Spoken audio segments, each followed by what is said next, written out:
Hello students, increasing and decreasing topic से आज एक बहुत ही शानदार और यूनिक क्वेश्चन लेके आए। देखो क्वेश्चन क्या कह रहा है कि find the intervals in which the function दिया हुआ है और लिमिट्स भी दी हुई है, इज स्ट्रिक्टली इंक्रीजिंग और डिक्रीजिंग, मतलब स्ट्रिक्टली इंक्रीजिंग या स्ट्रिक्टली डिक्रीजिंग, ये कौन कौन से इंटरवल्स पर करेगा सिर्फ ये बताना है। सबसे पहले क्वेश्चन में क्या करें, अपना एफ एक्स कॉपी करें। ठीक है, अब एफ एक्स कितना दिया हुआ है, ये दिया हुआ है साइन 3x माइनस का कॉस 3x, और सबसे पहले क्या करें, F dash x first derivative निकालें, बाद में कुछ बताएंगे। तो फर्स्ट डेरिवेटिव करते हैं इसका। अब साइन 3x का कॉस 3x और चेन रूल में 3x का डेरिवेटिव और किया जाएगा तो इनटू का 3 माइनस, अब कॉस 3x का डेरिवेटिव माइनस का साइन 3x, जिसकी वजह से ये प्लस हो गया, और फिर चेन रूल की वजह से 3x का डेरिवेटिव 3 हो गया। तो कुल मिलाकर कितना आया, ये आया 3 cos 3x प्लस का 3 sin 3x। फर्स्ट डेरिवेटिव तो कंप्लीट हो गया, अभी कुछ ज्यादा इंपॉर्टेंट था नहीं, सिंपल डेरिवेटिव ही किया। अब फॉर क्रिटिकल पॉइंट लिखिए, for critical point put f dash x equal to 0। अब क्रिटिकल पॉइंट क्या होते हैं, क्रिटिकल पॉइंट होती है एक्स की वैल्यूज निकालना। ठीक है, तो अपने फर्स्ट डेरिवेटिव को 0 के बराबर रखते हैं। देखो कितना आया, 3 cos 3x plus 3 sin 3x is equal to 0। अब एक को उधर ले जाते हैं तो ये कितना आ गया, देखो 3 cos 3x is equal to minus का 3 sin 3x। ध्यान से देख सकते हो, 3 से 3 कैंसिल आउट हो गया। इस cos 3x को sin 3x के नीचे ले जाइए तो क्या बचेगा, आपके पास बचेगा -1 is equal to tan 3x। अब इस क्वेश्चन का लॉजिक यहीं से स्टार्ट हो गया, यहां से अब ये क्वेश्चन एक डिफरेंट लेवल पे चला जाएगा। ध्यान से देखो, इसे प्रॉपर्ली थोड़ा लिख के दिखाता हूं कि tan 3x का वैल्यू -1। अब अगर मैं आपसे ये पूछूं कि हमारे पास tan 3x का वैल्यू -1 कब आता है, अगर मैं सिंपल 10th क्लास की बात करूं तो चार्ट के अंदर कोई नेगेटिव वैल्यू तो होती ही नहीं है।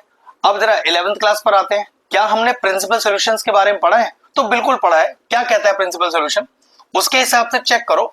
हमारे 4 क्वाड्रेंट है, इस 4 क्वाड्रेंट में हमारा tan नेगेटिव कहां कहां पर है। देखो आफ्टर स्कूल टू कॉलेज के नियम के हिसाब से tan थीटा एक तो सेकंड क्वाड्रेंट में नेगेटिव होता है और एक फोर्थ क्वाड्रेंट में नेगेटिव होता है, ऐसा क्लियर है। अब मैं अगर ध्यान से देखूं तो ये 0 रहा, ये रहा π/2, ये आपका पाई, ये आपका 3π/2 और ये आपका 2π। देखो जो 11th क्लास के बेसिक्स है वो बच्चों को आने चाहिए, तभी इस लेवल का क्वेश्चन आप समझ पाएंगे। अब एक चीज और, कौन सा एंगल ऐसा है जिस पर tan का वैल्यू 1 है, तो वो तो बहुत आसान से है, tan π/4 मतलब tan 45। तो सोचो tan 45 1 तो है, लेकिन अपने को 1 नहीं, अपने को तो -1 चाहिए। तो कुछ ऐसा करो कि आप सेकंड क्वाड्रेंट में लाई करो। तो क्या कर सकते हो, उस π/4 को जिस पर tan 1 आता है उसे पाई में से सब्ट्रैक्ट करा लो। तो देखो पाई माइनस का π/4 दैट इज इक्वल टू 3π/4। अगर आपने 11th क्लास में प्रिंसिपल सॉल्यूशंस के बारे में पढ़ा है तो फिर जो मैं बता रहा हूं वो आपको अच्छे से क्लियर हो जाएगा। अदरवाइज ये टॉपिक फिर आना बहुत मुश्किल है, क्योंकि अब हम आपको प्रिंसिपल सॉल्यूशन तो इस समय नहीं सिखा सकते हैं, डायरेक्टली आपको 11th क्लास में ही सीखना पड़ेगा। ठीक है, तो मैं क्या कर सकता हूं, tan 3x is equal to, अब -1 के क्या लिख दिया मैंने, tan 3π/4। ये बात फिर समझा देता हूं, 1 वैल्यू होती है π/4 पे, लेकिन 1 नहीं चाहिए, माइनस का 1 चाहिए। -1 के लिए मैंने पाई में से इस π/4 को सब्ट्रैक्ट कराया, जिसकी वजह से मैं सेकंड क्वाड्रेंट में लाई करूं और मेरा tan नेगेटिव हो जाए। वो एंगल जिस पर tan -1 देता है वो है 3π/4। तो मैंने लिखा कि tan 3x equal to tan 3π/4। अब आते हैं इसी टॉपिक के जनरल सॉल्यूशन पे, ये भी 11th क्लास का ही ट्रिग्नोमेट्री है। वहां पर क्या फॉर्मूला था कि अगर लिखा है कि tan theta is equal to tan alpha, तो यहां पर थीटा का वैल्यू क्या होता है, थीटा होता है n पाई प्लस अल्फा। ध्यान रखिए, ये दोनों चीज प्रिंसिपल सॉल्यूशन और जनरल सॉल्यूशन आपको परफेक्ट आने चाहिए, तभी आप इस तरह क्वेश्चनों को सॉल्व कर पाओगे। चलिए फॉर्मूले का इस्तेमाल करते हैं। अब ये थीटा हमें क्या डिनोट कर रहा है, 3x, और अल्फा क्या डिनोट कर रहा है, 3π/4। चलिए पुट करते हैं, तो 3x is equal to n pi plus 3π/4। लेकिन एक सोचने वाली बात है, वैल्यू 3x का आया है ना, लेकिन देखो यहां पर तो x का वैल्यू दिया है, तो ध्यान रखिएगा ये 3x की वैल्यू नहीं, हमें x का वैल्यू चाहिए। तो x का वैल्यू कैसे निकलेगा, x is equal to n π/3 plus 3π/4 into 3। भाई 3 मल्टीप्लाई में था ना, तो दोनों डिवाइड में डाल दिया, ये 3 से 3 कैंसिल आउट हो गया। तो यहाँ x का वैल्यू कितना आ गया निकल के आपके पास, ये आ गया n π/3 प्लस का π/4। और सब करना क्या है, अब आपको वो सारे एंगल्स ढूंढने हैं जो 0 से पाई के बीच में आएंगे। वो x की वैल्यू है, देखो हमने यहाँ पर x की वैल्यू ही निकाली है, मतलब सारे एंगल जो हम ढूंढने वाले हैं वो सब x की वैल्यू को डिनोट कर रहे हैं और 0 से पाई के बीच में होने चाहिए। चलो सबसे पहले n को क्या पुट कर सकते हैं, सबसे पहले n को 0 पुट करें, हमेशा यही लॉजिक लगाएं, ठीक है। तो अगर n 0 पुट करेंगे तो देखो कितना आ जाएगा, ये तो पूरा 0 हो जाएगा, तो पहला x का वैल्यू आ जाएगा π/4। चलिए n की जगह 1 पुट करिए, अगर n की जगह 1 पुट करेंगे तो x is equal to π/3 plus π/4। LCM लेके इसकी वैल्यू निकाल लेते हैं, तो x इज इक्वल टू ये आया 4π plus 3π/12 that is equal to 7π/12। अब मैं आपसे कहूं सर ये 7π/12 ये 0 से पाई के बीच में आता भी है क्या नहीं, तो देखो बहुत आसानी समझ में आ जाएगा। π/3 इज 60 डिग्री, π/4 इज 45 डिग्री, कितना हो गया, ये हो गया 60 प्लस 40 100 105 डिग्री। तो क्या 0 से 180 के बीच में आता है 105, बिल्कुल आता है, तो 7π/12 भी हमारी वैलिड वैल्यू है। चलिए अगली n की वैल्यू 2 पुट करते हैं, तो कितना आ जाएगा यहाँ पर, तो ये आ जाएगा x is equal to 2π/3 plus π/4। चलिए फटाफट से एलसीएम लेके पहले जैसे हमने 7π/12 निकाला था अगली वैल्यू निकालते हैं। ये हो गया आपका 8π plus 3π that is equal to 11π/12। अब बात फिर वही, सर ये 11π/12 0 से पाई के बीच में आता भी है या नहीं, तो देखो चेक कर लेते हैं, ये तो 45 ही लिखा हुआ है, इसमें तो कुछ दिक्कत है नहीं। अब ये कितना है 2π/3, तो पाई इज 180 ना, जरा काटो इसे 60 120, तो 120 प्लस 45 इज 165, तो चेक करो 165 0 से पाई के बीच में है, बिल्कुल, तो आपके पास ये तीसरा x का वैल्यू भी आ गया। अब n की जगह 3 पुट करते हैं, लेकिन गारंटी है 165 डिग्री तक आ चुका है ना, तो अगर आपने n को अब 3 पुट किया तो वैल्यू 180 के पार निकल जाएगी, आप चेक करके भी देख सकते हो। तो हमारी 3 वैलिड वैल्यूज हो गई π/4 7π/12 और 11π/12। अब क्या करें, एक नंबर लाइन ड्रॉ करते हैं और तीनों वैल्यूज को उस पर इंसर्ट करते हैं। चलिए अब अपनी नंबर लाइन ड्रॉ करते हैं।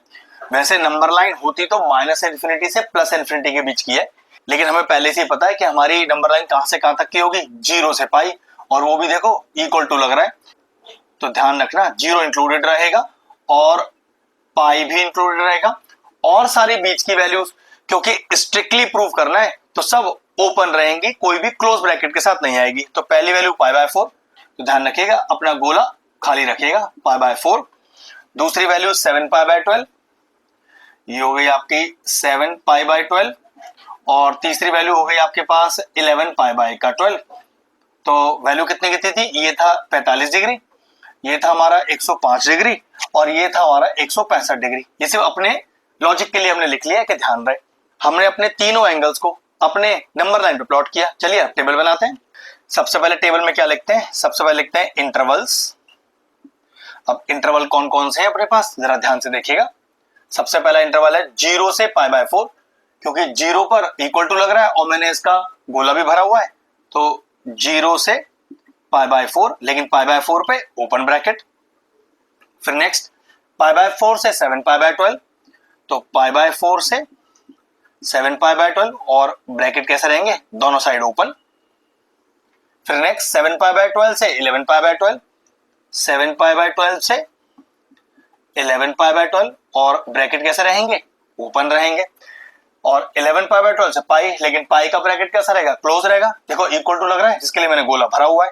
तो आखिरी ब्रैकेट हमारा क्या रहेगा, लास्ट इंटरवल 11π/12 से पाई, 11π/12 पे ओपन ब्रैकेट लेकिन पाई पे क्लोज ब्रैकेट। अब जरा ध्यान से देखो, अब अगला क्या होता है कॉलम f' का, और लास्ट में क्या होता है हमारा नेचर। अब f' क्या है हमारे पास, अब f' क्या है एक बार लिख लेते हैं, वो था हमारा cos 3x plus sin 3x। अब मैंने क्या किया, 0 से 45, 0 से π/4 के बीच की कोई वैल्यू ले ली, एक छोटा सा एंगल लेना, इसलिए बोल रहा हूं छोटा सा लेने के लिए क्योंकि आप उस एंगल को 3x में पुट करेंगे, तो अगर आपने कोई बड़ा एंगल लिया तो इनकी सॉल्यूशन बड़ा हो जाएगा। तो मैं क्या करता हूं, x की एक छोटी वैल्यू लेता हूं 10। अब आपका क्वेश्चन राइज होगा कि सर 10 तो हमें वैल्यू पता ही नहीं है, तो 10 की दिक्कत नहीं आएगी ना, देखो 10 को पहले 3 से मल्टीप्लाई भी तो करना है, तो ये एक तरह से क्या हो गया cos 30 प्लस sin 30। तो व्हाट इज cos 30? cos 30 का वैल्यू होता है √3/2 और sin 30 का वैल्यू होता है 1/2। तो चेक करो पूरा पॉजिटिव आंसर है क्या? हाँ, ये पूरा पॉजिटिव है। अब नियम के अनुसार अगर पहला पॉजिटिव आ चुका है तो गारंटी है अगला नेगेटिव आएगा, पॉजिटिव आएगा, फिर नेगेटिव आएगा। आप चाहो तो चेक करके जरूर देख सकते हो, लेकिन पेपर में आपको कुछ दिखाने की जरूरत नहीं है, ये हमेशा साइन ऑल्टरनेटिव लगते हैं। नेचर की बात करें तो अगर पॉजिटिव है तो इंक्रीजिंग, लेकिन दिक्कत है यहां पर आपको स्ट्रिक्टली वर्ड लगा के दिया हुआ है, तो आपको फिर स्ट्रिक्टली इंक्रीजिंग ही लिखना पड़ेगा।